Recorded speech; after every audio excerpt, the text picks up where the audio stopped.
If you search the internet for clover, what you tend to find is how to eradicate it out of your lawn. But I do think these days there is a trend towards a more mixed lawn with some interesting plants in it, including dandelions and clover and other great things for pets and chickens. I have a few small lawn patches around the house and they're mainly for the pets. I rotate the chickens to help keep it short and also for their general health. In this small lawn patch here, I have purchased some red clover seeds and I have sown those seeds and I'm hoping for a beautiful lawn. Red clover is great because it can grow well in the shade, and this part of the area here is quite shady, but this bit is in full sun. So I've sown red clover, and then I also decided I'd like a bit of a mix of the white Dutch clover in there as well. So this is going to be my mini clover lawn, and already the seeds are starting to come up. I'll take you on a tour.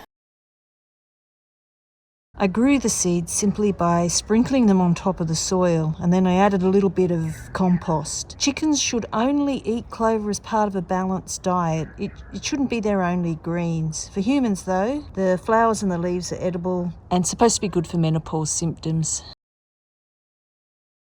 There's a lot of free food in my lawn, including these lovely dandelions. I keep this lawn mainly for my chickens to give them a good green pick in the late evening and to supplement their diet, pretty much because if they were here all day, it'd be gone in about a few weeks, as they have just done round the front yard where they're now living. And so I give them the free food that is in my lawn. Cleavers or sticky weed, dandelion, sow-thistle, lemon balm, clover all compete with each other in a mixed lawn that is beneficial for pets, chickens, bees and humans. Having a wide variety of greens, including grass, stimulates egg production and also enhances the richness and yellowness of the egg yolk and improves overall egg quality and flavour. I think good access to a variety of greens obviously also would improve chicken health. The chickens pretty much ate their lawn, which was seeding for about 6 months and tended, but it's gone now, and so I've been picking a bit of green weeds for them to keep their greens up.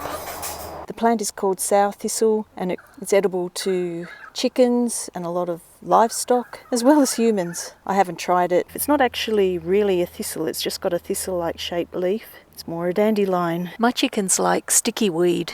The plant goes by many names, probably because of all its health-boosting properties. It's good for kidney health, great for skin, and it's often used herbally as an anti-inflammatory. It's also a bit of an annoying plant. It can really get away in a garden, and it tends to grow quite tall, stick to everything, and although it pulls out of the ground easily, it's a hard plant to manage. Can be a bit of a skin irritant. I find it's not too bad, but it sticks to your skin, can make you a little itchy. It's a healthy plant to eat, but I know why it's not commercially popular. It literally everything sticks to it.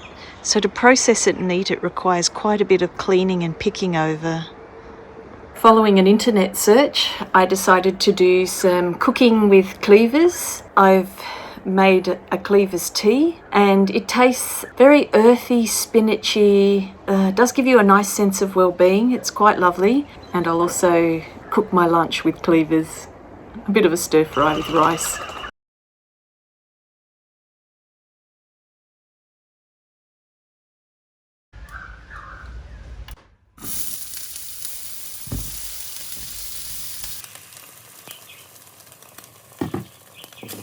I've decided to give it a quick blanch just to soften it. I hope I haven't cooked the goodness out of it.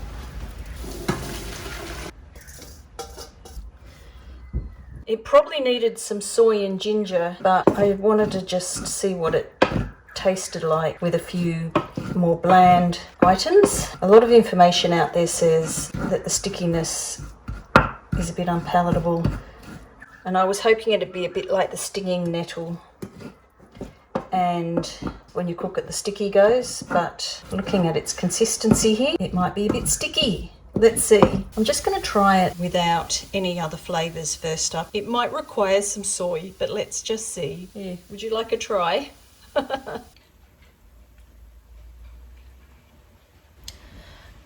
It's not bad actually. So I'm going to plate this now. I'm going to add some soy and a little bit of ginger. It'll really lift it just a bit. It's a bit bland with just egg and tofu. And the green, yeah, some people say pea. It's just an innocuous green plant. A little bit stringy. The sticky went away when I blanched it. I added ginger, soy and garlic to the mix, and the flavour is definitely less bland. It is actually quite yummy. If I were to cook this more regularly, I would definitely pick younger shoots because I can taste the toughness, a little bit of toughness. It's gone away with the cooking, but it's still there. But anyway, bon appetit. It's probably not MasterChef, but you know, it'll do me for lunch. While we're on the topic of foraging, do make sure you proceed with caution. There can be a lot of leaves that look similar that are not what you think. Make sure you do your research. This, for example, is called petty spurge, and it's a euphorbia species, and it is highly poisonous to humans and chickens alike. Along with snails, I used to play with this plant as a child, but you know, different era. It is acid tasting and poisonous to humans, and it can cause bad pain and blistering if in contact with the skin, and you really don't want to get it in your eyes. Interestingly, it has recently been discovered as a skin cancer treatment by Australia's CSIRO, so it has its uses. I think back in the traditional times, the milk was used on the tips of arrowheads as a poison. I pull this plant out when I see it. Very easily spread by airborne seed. This plant many years ago killed a neighbour's entire chicken flock. It was in their backyard. Maybe there just wasn't enough else for them to graze, or there was too much of it. This one, dwarf mallow, is apparently okay for humans to eat. However, it's not very good for livestock, including chickens. So sometimes if it's okay for an animal or okay for a human, it's not the same across different species. Do your own research. You know, maybe you have a health condition that is not suitable for the plant you're foraging. In any case, I know every part of the dandelion is edible, and while I've known that, I haven't tried it before, so I'm going to try dandelion, and I'm also going to compare it to the young shoots of the sow-thistle, which I have also not tried. And perhaps a nice lemon balm tea. Wash everything well. You don't know who's been sitting on it or pooping on it. The tender shoots are best for salad.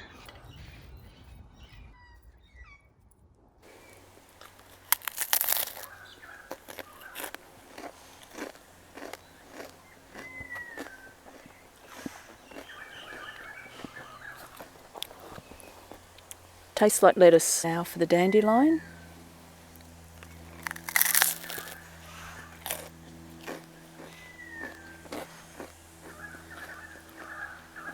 A more milder lettuce. So, oh, the dandelion's beautiful. If